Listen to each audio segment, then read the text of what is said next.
The Murder Mansion, also known as Maniac Mansion, Exorcism Mansion, The Scream, and, in its native Spain, La Mansión de la Niebla, or The Mansion in the Fog, is a 1972 thriller from first-time director Francisco Lara Polop.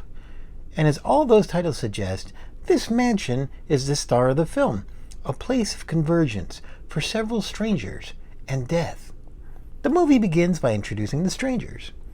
Dude on motorcycle versus dude in sports car for the affections of a young hitchhiker. Two lawyers for two very rich people with two fortunes and one rocky marriage between them. As the fog rolls in, these strangers start to run into each other and find themselves all under the roof of a remote, decrepit mansion that belongs to Martha, the final descendant of a family who received a curse that has spread to all that surround them.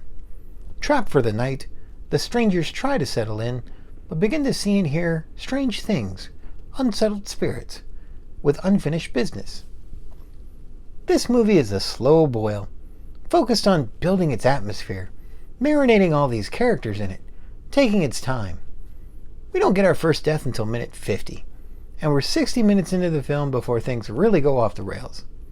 This film is a haunted house film, more suited for the gothic horror fans of films like The Haunting, The Others, or The Sixth Sense. Also like those movies, the last 10 minutes tries to resolve all their mysteries, and your satisfaction with the answers may vary. This particular edit was cut and dubbed for English-speaking TV audiences, so it's safe for broadcast and easy enough to unravel the mystery. But lest you think it's just jump scares and fake-outs, we do get 5 on-screen deaths. We get gunshots, hanging, and immolation. Before he made Mansion, Polop had spent years working his way up the production chain, including screenwriting and logistical duties on a variety of films in a variety of genres. He wore multiple hats to help bring 2 horror hits to Spanish movie screens, The Hunchback of the Morgue and The Great Love of Count Dracula, and earned his chance in the director's chair, as long as it was a horror film. His production management experience meant he knew how to make the most of his resources and get every penny on screen. Mansion was celebrated as a film that was a step above its peers for its craftsmanship and ambiance. Polop would direct over 20 more films in the next 20 years, but not as much in the horror genre.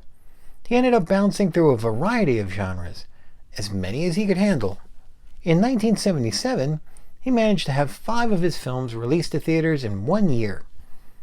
Polop started slowing down by the 80s, started helping on other directors' films. His last time in the director's chair was 1992. A few years later, he retired from the movie business altogether. He passed away in 2008. Thanks to the blog La Abadía de Resino, the Resino Abbey, for all the research help. Evelyn Stewart is an Italian-born actress who appeared in European films throughout 3 decades. In her early roles, or on more artistically ambitious projects, she's credited under her birth name, Ida Gade, but she was Evelyn Stewart for the Grindhouse films that would become her bread and butter. Some of her weirder films include The Psychic, Knife of Ice, and Queens of Evil. Her last appearance in film was in 1990, but she's ready for a Tarantino comeback.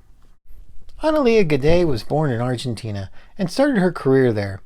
When she and her husband found themselves on the wrong side of the Juan Perón debate, they moved to Spain, where she continued appearing in movies and on stage for the next 50 years, winning 2 Spanish acting awards in 1973. She appeared in such films as Madame, A Billion for a Blonde, and Exorcism's Daughter, which explains one of Mansion's alternate titles.